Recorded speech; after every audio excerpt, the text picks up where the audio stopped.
सिंधिया रियासत कालीन 121 साल पुराने मेले के उद्घाटन में हो रही देरी पर अब सियासत शुरू हो गई है।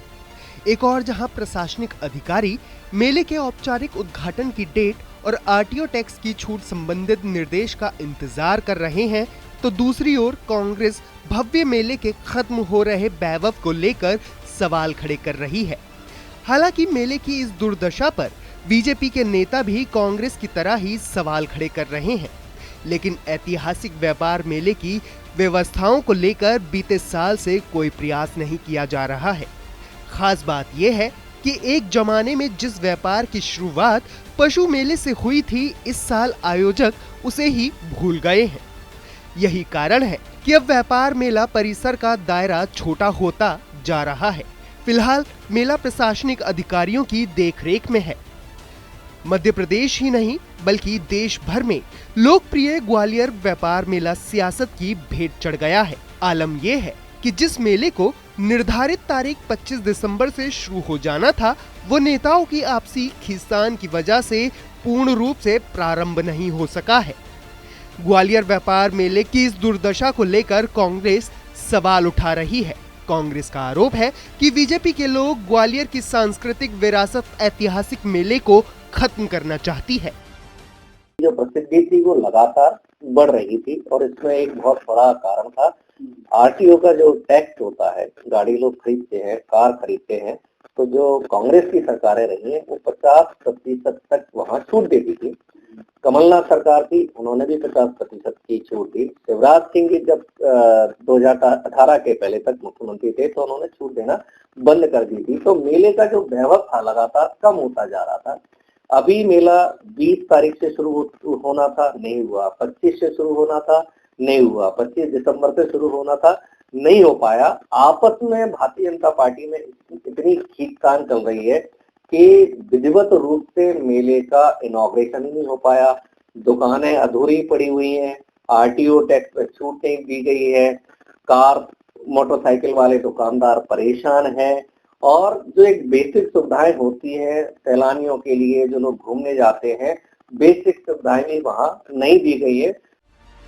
ग्वालियर व्यापार मेले में 2018 से कोई भी राजनीतिक नियुक्ति नहीं हुई है।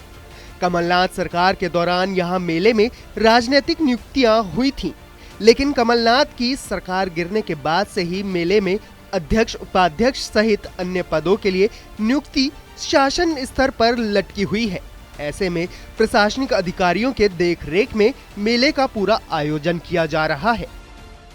देखिए, मेला ग्वालियर की विरासत है और ग्वालियर के हर नागरिक का एक कर्तव्य है कि वो मेले की विरासत को संभाल के रखे। लेकिन दुर्भाग्य यह है, मैं देख रहा हूँ कि मेला लगातार बदतर स्थिति में आता चला जा रहा है। एक बड़ा कारण ये मानता हूँ कि मैं इसमें राजनीतिक नियुक्तियां नहीं हो रही। पिछले 12-13 साल से यहाँ कोई संचालक मंडल बना नहीं है। अधिकारियों को इसकी जिम्मेदारी सौंप दी जाती है, अधिकारी उस जिम्मेदारी से उस काम को करते नहीं है। जब राजनीतिक व्यक्ति होता है तो इसकी एक इच्छा होती है कि मुझे यश प्राप्ति हो, तो अच्छे विजन के साथ में और मेहनत करके, परिश्रम करके मेले को अच्छा लगाने का प्रयास करता है। चाहे व्यापारियों के स्तर पर हो, चाहे सांस्कृतिक कार्यक्रम के स्तर पर हो, चाहे अन्य स्तर पर हो, वो अपना अपनी पूरी ऊर्जा मेला को देता है। अगर ऐसा होता है तो मेला अच्छे स्वरूप में आएगा। तो मेरी तो ये गुजारिश है मुख्यमंत्री महोदय से और हमारे संगठन से भी कि मेले की विरासत को बचाने के लिए जल्द यहाँ संचालक मंडल का गठन किया जाए। मेले की भव्यता को बनाए रखने के लिए कई तरह के दावे तो किए जाते हैं, लेकिन हर साल मेले में लगने वाले ऑटोमोबाइल सेक्टर को आरटीओ टैक्स के लिए लंबा इंतजार करना पड़ता है, क्योंकि मेला बिना औपचारिक उद्घाटन के ही शुरू हो जाता है और ऑटोमोबाइल सेक्टर आरटीओ टैक्स छूट का आदेश नहीं मिलने पर असमंजस की स्थिति में रहता है।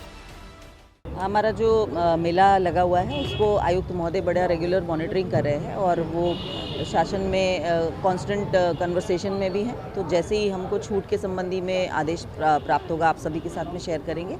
और उद्घाटन के लिए भी माननीय आयुक्त महोदय डेट्स का प्रयास कर रहे हैं और निश्चित रूप से एक औपचारिक जो उद्घाटन होना है वो जल्द ही होगा। जहाँ तक मेले की रौनक की बात है तो मुझे लगता है वो वेल एस्टैब्लिश हो चुकी है। संडे साल का पहला दिन काफ़ी सैलानी वहाँ पर पहुँचे। कुल मिलाकर ग्वालियर व्यापार मेला उद्घाटन की बाट जो रहा है। व्यापार मेले को आरटीओ टैक्स छूट का बेसब्री से इंतजार है। ग्वालियर व्यापार मेले को राजनीति की नजर लग गई है, क्योंकि जो व्यापार मेला देश भर में अपनी भव्यता और रंगत के लिए जाना और पहचाना जाता था, उस ऐतिहासिक व्यापार मेले को नए दौर में अपना अस्तित्व बचाना मुश्किल पड़ रहा है। यही कारण है कि ग्वालियर व्यापार मेला आधा अधूरा ही सैलानियों के लिए नए साल का स्वागत कर रहा है। ग्वालियर से धर्मेंद्र शर्मा की रिपोर्ट।